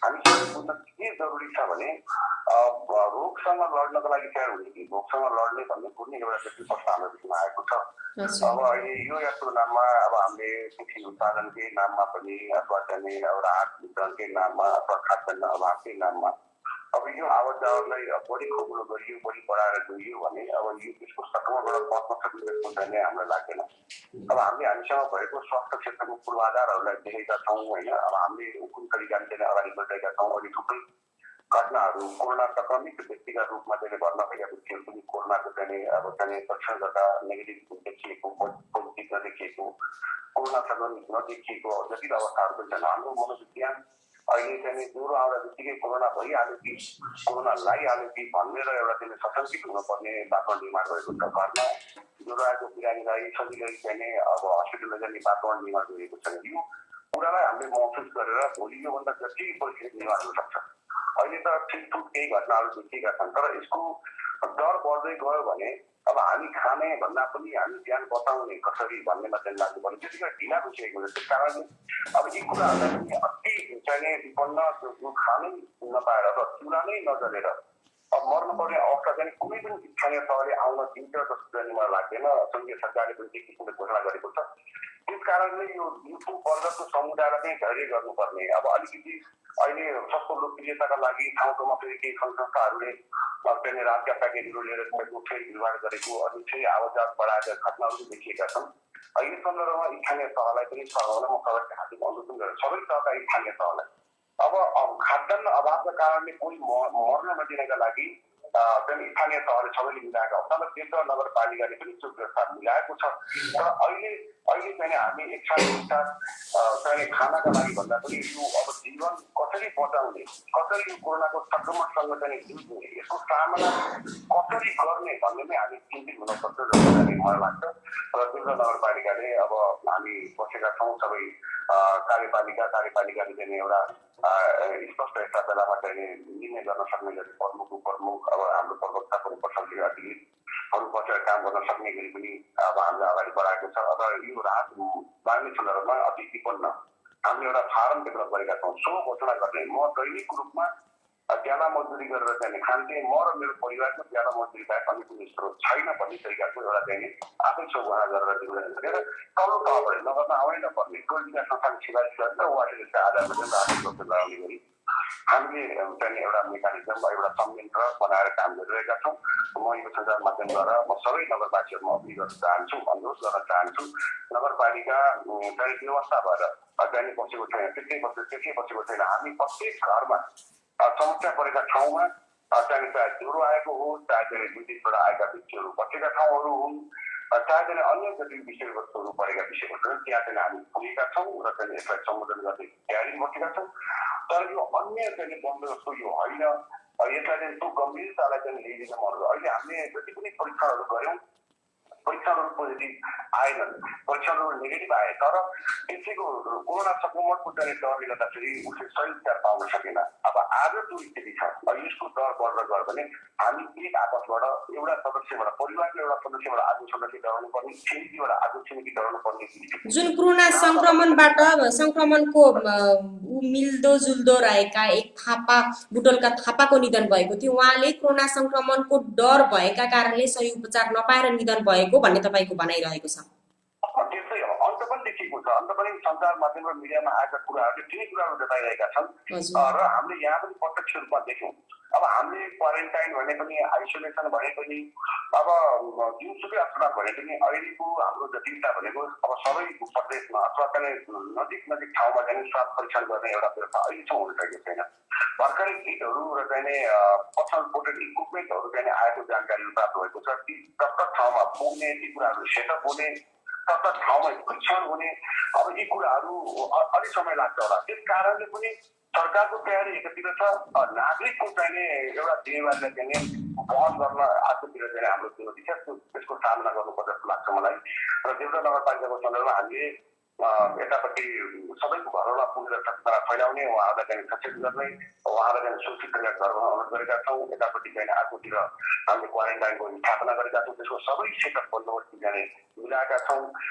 राहत सामग्रीहरू जो अति चाहिँ विपन्नभन्दा पनि दैनिक रूपमा जाँदारी गर्नेहरूका लागि चाहिँ राहत सामग्रीहरू चाहिँ प्याकेजको चाहिँ निर्माण गरेर त्यसलाई कार्यान्वयन लैजान गइरहेका छौँ। र स्वास्थ्य कर्मीहरू अहिलेको खास गरी हाम्रा सेना भनेका स्वास्थ्य कर्मीहरू उनको मनोबल उच्च राख्नका लागि, उहाँहरूलाई काममा लाग्ने एउटा चाहिँ स्पिरिट दिनका लागि उहाँहरूलाई आवश्यक पर्ने चाहिँ सुरक्षा सामग्रीहरू हामीसँग भएका स्रोत र साधनहरूको उपयोग गरेर मास्कदेखि लिएर जुन चाहिँ प्रोटेक्टिभ इक्विपमेन्ट भनेको छ, अब हामीसँग रहेको स्रोत साधन प्रयोग गरेर हामी आफै निर्माण गरेर पनि हामीले यहाँका स्वास्थ्य हाम्रा कर्मीहरूलाई, एम्बुलेन्स चालकहरूलाई चाहिँ प्रदान गरेको छ देउडा नगरपालिकाले। र त्यसपछि हामीले स्वास्थ्यमा कार्यरत यो बेलामा खटिएका स्वास्थ्य कर्मीहरूको चाहिँ जीवन बिमाको पनि चाहिँ व्यवस्थाको चाहिँ कुरा गरेर अगाडि बढेका छौँ।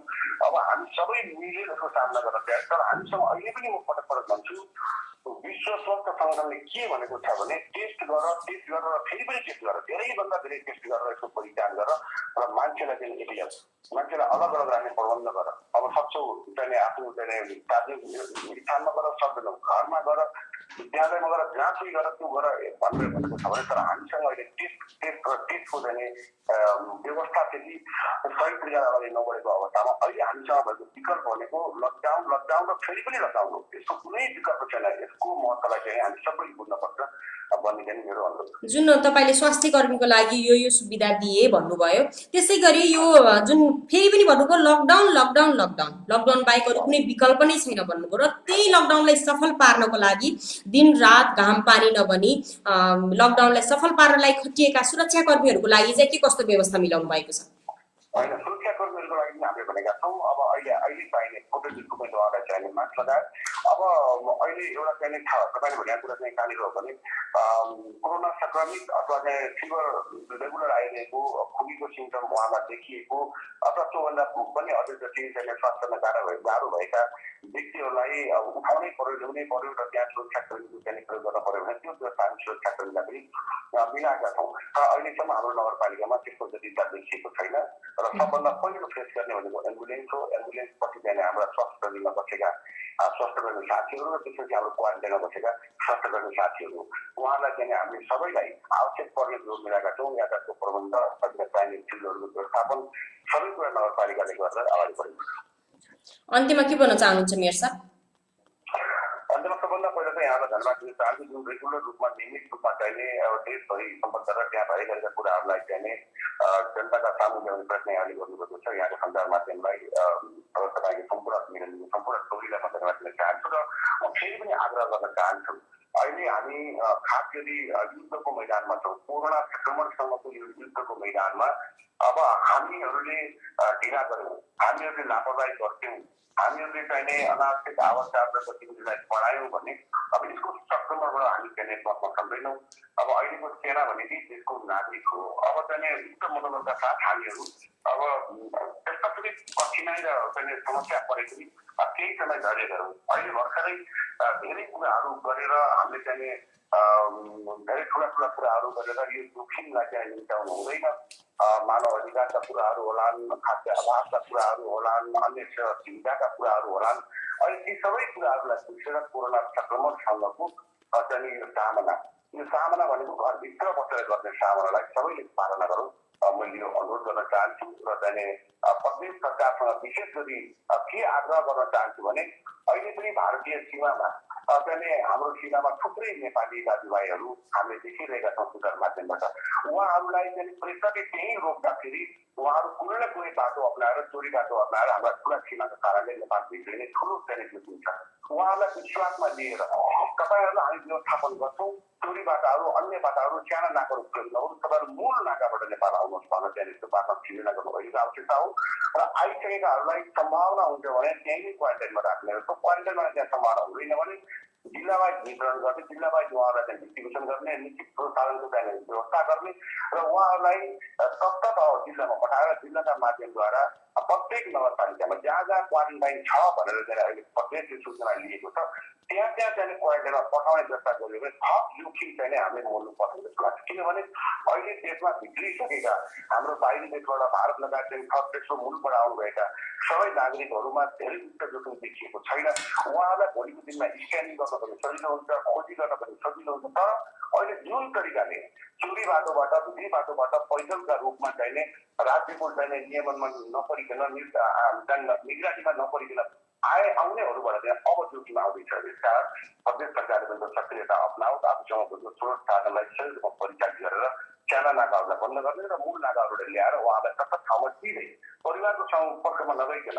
समुदायको सम्पर्कमा नगइकन, समाजको सम्पर्कमा नगइकन सिधै क्वारेन्टाइनमा जाने व्यवस्था मिलाउन सकियो भने यसको संक्रमणको जोखिमलाई न्यूनीकरण गर्न सकिन्छ भन्ने चाहिँ हाम्रो चाहिँ भनाइ छ।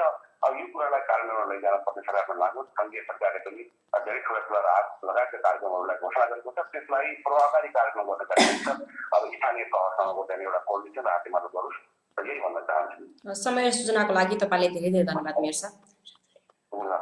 हामीसँगै जोडिएर रहनुहोला। नमस्कार दर्शकबिन, उहाँ हुनुहुन्थ्यो रूपन्देही जिल्लाका देवदह नगरपालिकाका नगर प्रमुख हिराबहादुर खत्री। उहाँले निकै नै महत्त्वपूर्ण मुद्दा उठाउनु भएको छ, जुन अहिले चोर बाटो, भारतीय नाका सीमा क्षेत्रबाट चोर बाटो आउने नेपाल भित्रिने नेपालीहरूको क्रम छ। त्यो कुरालाई रोक्नको लागि जो भित्रिने क्रम नेपालीहरू हुनुहुन्छ उहाँहरूलाई विश्वास दिलाउनु पर्यो कि हामी तपाईँहरूको सम्बन्धित ठाउँसम्म, सम्बन्धित गाउँसम्म, सम्बन्धित आफ्नो घरसम्म पुर्याइदिनेछौँ। त्यसैले तपाईँ सिधै नाकाबाटै आउनुहोस्, सिधै भन्सारबाटै आउनुहोस्, मेन गेटबाट नेपाल भित्रिनुहोस् भनेर यो विश्वास दिलाउन सरकारले जरुरी छ। तब मात्र कोरोना संक्रमित कम हुनेछ। यदि त्यो भिडभाडमा एकजना मात्र कोरोना संक्रमित हुन्छ भने उहाँ भागेर त्यसरी नेपाल आउन पाइँदैन भन्ने उहाँहरूको मनस्थितिमा भएर उहाँ भागेर आउनुहुन्छ भने उहाँले सम्पूर्णलाई फैलाउनुहुन्छ। तर उहाँहरूलाई यदि नाकाबाटै कानुनी रूपमा नाकाबाटै सरकारले आउने व्यवस्था गर्यो भने उहाँहरू सम्पूर्णको चेकअप हुन्छ, उहाँहरूको स्वास्थ्य परीक्षण हुन्छ। त्यसपछि संक्रमित भएको नभएको लक्षणहरू भएका व्यक्तिहरूलाई सेल्फ क्वारेन्टाइनमा अथवा विशेष क्वारेन्टाइनमा राखेर उपचार गरेर उहाँहरूलाई आफ्नो आफ्नो सम्बन्धित घरसम्म, सम्बन्धित गाउँसम्म पुर्याउने व्यवस्था सरकारले मिलाइदियो भने अझ त्यसमा कोरोना संक्रमण हुने सम्भावना कम देखिने थियो। मेरो व्यक्तिगत तर्फबाट सरकारलाई यही अनुरोध गर्न चाहन्छु कि उहाँहरूले यो जुन रूपन्देही जिल्लाका देवदह नगरपालिकाका मेयर हिराबहादुर खत्रीले जुन कुरा उठाउनु भयो त्यो कुरालाई गम्भीर रूपमा लिन जरुरी छ। एकपटक फेरि पनि सोच्न जरुरी छ। म सम्बन्धित सरकारलाई, सङ्घीय सरकारलाई, केन्द्रीय सरकारलाई, नेपाल सरकारलाई यही अनुरोध गर्न चाहन्छु, यो कुरालाई फेरि पनि एकचोटि सोचौँ। नाका बन्द गरेर केही पनि हुँदैन। नेपाल भित्रिने क्रम नेपालीको जारी छ। हामीले देख्दैनौँ, अदृश्य रूपमा पनि उहाँहरू आफ्नो घर परिवारदेखि टाढा हुन सक्नु हुँदैन, जसरी भए पनि आइरहनु भएको छ। र यसै क्रममा कोरोना संक्रमण अझ बढ्न सक्छ, त्यसैले उहाँलाई कानुनी रूपमै एउटा तपाईँहरूको अनुमति लिएरै भन्सारको मेन गेटबाट नेपाल भित्रिने प्रति एउटा मिलाइयोस्, एउटा त्यस्तो मिलाइयोस्। उहाँहरूलाई नेपालभित्र कानुनी रूपमा भन्सार मेन गेटबाट नेपाल भित्रिने व्यवस्था मिलाइयोस्। म त नेपाल सरकारलाई यही अनुरोध गर्न चाहन्छु र त्यही भन्सार गेटमै उहाँहरूको स्वास्थ्य परीक्षण होस्, न कि नाका बन्द गरेर नेपाल भित्रिने क्रम बन्द भयो भन्ने यो एउटा भ्रम मात्र हुनेछ। भ्रममा नपरोस् नेपाल सरकार, म त्यही अनुरोध गर्न चाहन्छु। र तपाईँहरू अहिले जन्जला खबर एवं राष्ट्रिय मिडिया मार्फत एकैसाथ प्रसारण भइरहेको तपाईँहरूको आफ्नै कार्यक्रम स्थानीय विशेष हेरिरहनु भएको छ र हामीले यस कार्यक्रममा नेपालभरिका विभिन्न स्थानीय तह प्रमुखहरूसँग त्यस ठाउँमा कोरोनाको प्रभाव के कस्तो रहेको छ र त्यसबाट बच्नको लागि के कस्तो उपायहरू अपनाइरहनु भएको छ त्यसै विषयमा विभिन्न स्थानीय प्रमुखहरूसँग कुराकानी गर्ने क्रममै छौँ। र यसै गरी अहिले हामीसँग कपिलवस्तु जिल्लाका शिवराज नगरपालिकाका नगर प्रमुख नेत्र अधिकारी हाम्रो प्रत्यक्ष टेलिफोन सम्पर्कमा हुनुहुन्छ। म उहाँसँग कुराकानी गर्न चाहन्छु। स्वागत छ मेयर साहब तपाईँलाई कार्यक्रममा। हेलो, स्वागत छ तपाईँलाई कार्यक्रममा। धन्यवाद मिलन बहिनी। के छ अहिले शिवराज नगरपालिकामा कोरोनाको प्रभाव कस्तो रहेको छ? कोरोना एकदमै भयावह रोग भने त जनतालाई भइसकेको कुरा हो। अहिले हामीले यसबाट बच्नको लागि अनेक उपायहरू गरेका छौँ। सर्वप्रथम त पहिलो हामी यसबाट बच्नको लागि एउटा समिति बनाएर विपदलाई नियन्त्रण गर्ने भनेर त्यसपछि हामीले विभिन्न ठाउँबाट सामग्रीहरू मगाएर यो ज्वरो नाप्ने ग्राउन्ड होइन स्वास्थ्य कर्मीहरूले लगाउने कपडाहरू लिएर सेनिटाइजरहरू लिएर हामीले ठाउँमा अधिकारीहरूलाई प्रमुखमा आउने साथीहरूलाई त्यसको बाँडफाँड गरेका छौँ। र नाकामा त्यहाँबाट इन्डियाबाट मान्छेहरू आउँछन् नेपालमा प्रवेश गर्छन् र हाम्रो पालिकामा प्रवेश गर्ने ठाउँहरूमा हामीले चेकपोस्ट राखेर पनि हामीले नियन्त्रण गर्ने काम गऱ्यौँ। र अहिले हामीले करिब 15वटा पिचको क्वारेन्टाइन बनाएका छौँ र त्यहाँ आजको दिनसम्म अहिले भर्खरसम्म 11जना मान्छे त्यहाँ राखेर ट्रिटमेन्ट चलाइएको अवस्था छ। केही मान्छेहरूले 14 दिनको कार्यकाल आफ्नो पिरियड समाप्त गरिसकेपछि अहिले घर पठाएका छन्। क्रम छ र हामी एकदम प्रचार गरेका छौँ। नागरिकलाई तपाईँहरूले आफ्नो सुविधाको लागि मात्रै होइन, राज्यको सुविधाको लागि, सबै समाजको सुविधाको लागि पनि तपाईँ एक आपसमा टाढा रहनुहोस्, मानिसहरूको सम्पर्कमा नरहनुहोस्, हात नमिलाउनुहोस्, गला नमिलाउनुहोस्, टाढैबाट दिनुको लागि खसिना कुरो गर्न परे पनि फोनबाट गर्नुहोस्। यस्तो आदि इत्यादि कुरो गरेर सचेत बनाउने काम गरेका छौँ। हात एकदम साबुन पानीले धुनुहोस्, सेनिटाइजरले दिनुको लागि धुनुहोस्। यी सबै कुराहरू हामीले सबै नागरिक समक्ष पुर्याउने काम गरेका छौँ। अहिलेसम्मको गरेको प्रगतिहरू जहाँको अहिले हामी जहाँ त्यस्तो खतराजन्य अवस्था देखिएको छैन। र त्यो आयो भनेदेखि त्यस्तो आउँदै नआओस्, आयो भने पनि त्यसलाई हामीले सक्दो आफ्नो बल बुटाले नियुक्ति भएका छौँ। शिवराज नगरपालिका र यसका सबै निकायहरू कतिबद्ध भएर लाग्ने दिने हाम्रो सोच रहेको छ। अलपत्र परेका यात्रुहरूलाई गन्तव्य स्थलसम्म पुर्याउनको लागि कस्तो व्यवस्था मिलाउनु भएको छ, के गर्नु भएको छ मेयर साहब?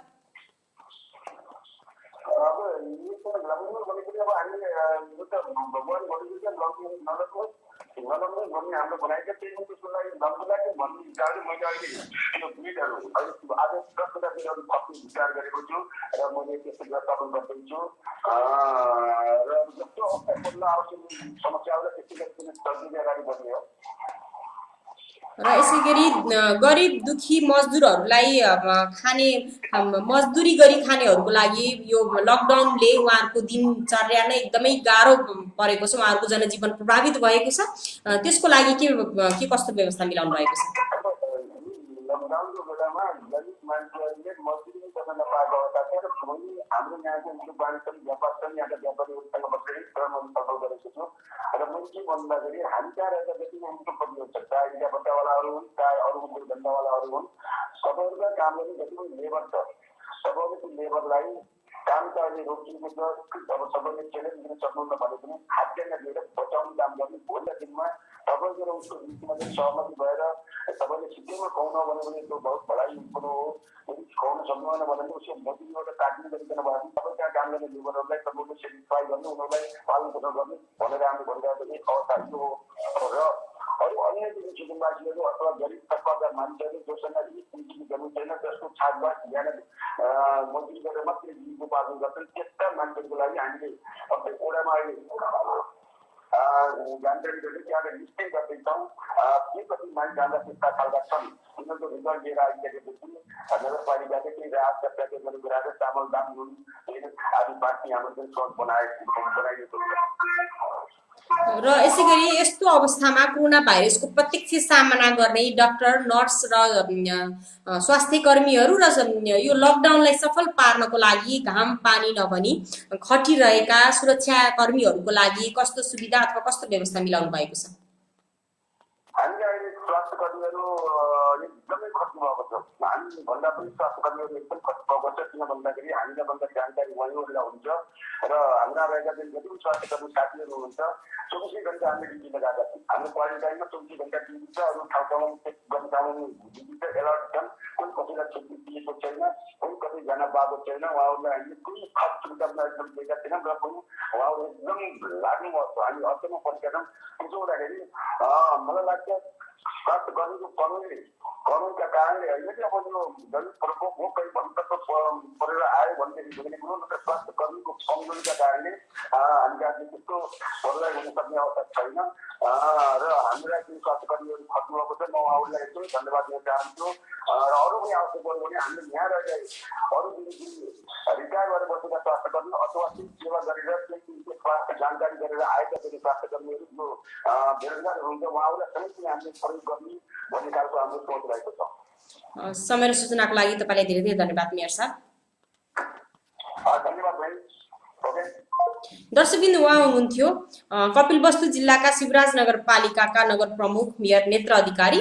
उहाँसँग हामीले शिवराज नगरपालिकामा कोरोनाको प्रभाव र त्यसबाट बस्नको लागि उहाँले अप्नाइरहनु भएका सावधानीहरूको विषयमा कुराकानी गर्यो। तपाईँले यो कार्यक्रम के कस्तो लाग्यो, हाम्रा कुनै कमी कमजोरी भए आफ्नो अमूल्य सल्लाह सुझाव दिएर हामीलाई साथ दिनुहोला।